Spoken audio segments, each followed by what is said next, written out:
नमस्कार दोस्तों, आज जो हम टॉपिक स्टार्ट कर रहे हैं अकाउंटिंग इक्वेशन। जो वर्ड इक्वेशन है वो मैथमेटिक्स के इक्वल वर्ड से निकला है, जिसमें इधर साइड एलएचएस हो गया और इधर आरएचएस हो गया। ठीक, ऐसे ही अकाउंटिंग के अंदर भी एक इक्वेशन है जिसके इस साइड में असेट्स हैं और इस साइड में लाइबिलिटीज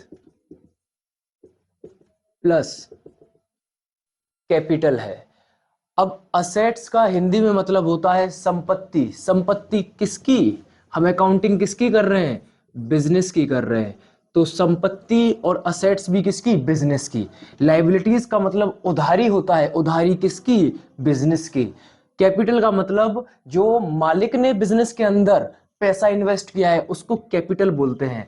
अब मैं यहां पर एग्जांपल ले रहा हूं, मान लेते हैं गड़ा इलेक्ट्रॉनिक्स की दुकान मेरी है, उसमें कुछ संपत्ति है, टोटल फ्रिज टीवी सबको अगर इकट्ठा करें तो मान लेते हैं कि वो 1 करोड़ की संपत्ति है, तो वो असेट्स की जगह पर आ जाएंगे। 1 करोड़ इज इक्वल्स टू, ये 1 करोड़ रुपए दो ही तरह से आ सकता है, या तो पूरा का पूरा मेरा पैसा हो या उधारी हो या दोनों का मिक्सचर हो। कुछ पैसा उधार पर लिया गया हो और कुछ पैसा मेरा हो। इस 1 करोड़ की संपत्ति में मान लेते हैं कि मेरे पास उधारी का पैसा है 30 लाख, 30 लाख, प्लस कैपिटल कितना बचा? 70 लाख। यानी मेरी गड़ा इलेक्ट्रॉनिक्स नाम की दुकान पर 1 करोड़ की मेरे पास संपत्ति है, 30 लाख रुपए लाइबिलिटी है, 70 लाख रुपए मेरा कैपिटल है। तो ये पूरी की पूरी इक्वेशन हो गई इसी एक फॉर्मूले से, इस वाले से। बाकी के दो फॉर्मूले बन जाएंगे, एक लाइबिलिटीज का और एक कैपिटल का। लाइबिलिटी का फॉर्मूला बनेगा लाइबिलिटीज, वैसे प्रैक्टिकली देख लो, उधारी का पैसा निकालना है तो पूरी संपत्ति में से अपना पैसा माइनस कर दूं तो उधारी का पैसा निकल कर आ जाएगा। यानी liabilities equals to assets minus capital.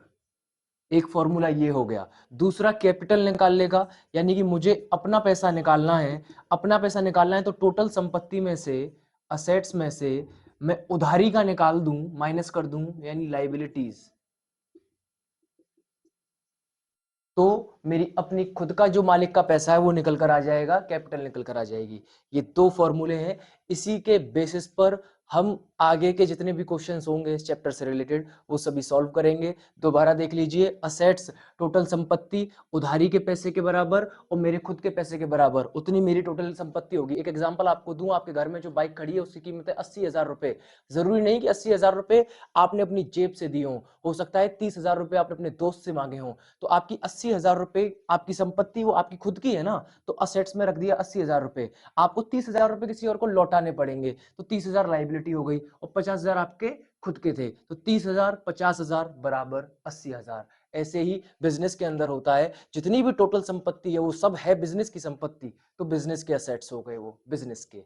वो संपत्ति जरूरी नहीं कि मालिक ने ही उसमें पैसा लगाया हो, लाइबिलिटी हो सकती है। लाइबिलिटी उधारी किस किस की? किसी इंसान की उधारी, किसी बैंक की उधारी, क्रेडिटर, बैंक लोन, ये सब आपके उधारी के अंदर आ जाते हैं। और कैपिटल में आपका जो मालिक का पैसा है, चाहे वो सोल प्रोप्राइटरशिप हो चाहे वो पार्टनर्स में हो, वो फिर एक अलग कॉन्सेप्ट चला जाता है। तो ये सारा का सारा ओवरव्यू इस बारे में।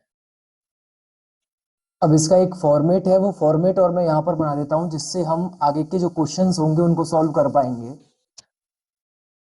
वो फॉर्मेट देख लीजिए, इधर सीरियल नंबर 1 2 3 4 जो भी ट्रांजैक्शंस हैं, इधर ट्रांजैक्शंस, यहां असेट्स इज इक्वल्स टू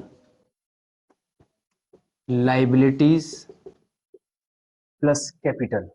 यानी कि जो भी बिजनेस स्टार्ट हो रहा है, परचेज हो रही है, सेल हो रही है, कमीशन, वो सब कुछ यहाँ पर सीरियल नंबर के साथ या ट्रांजैक्शन में लिख देंगे।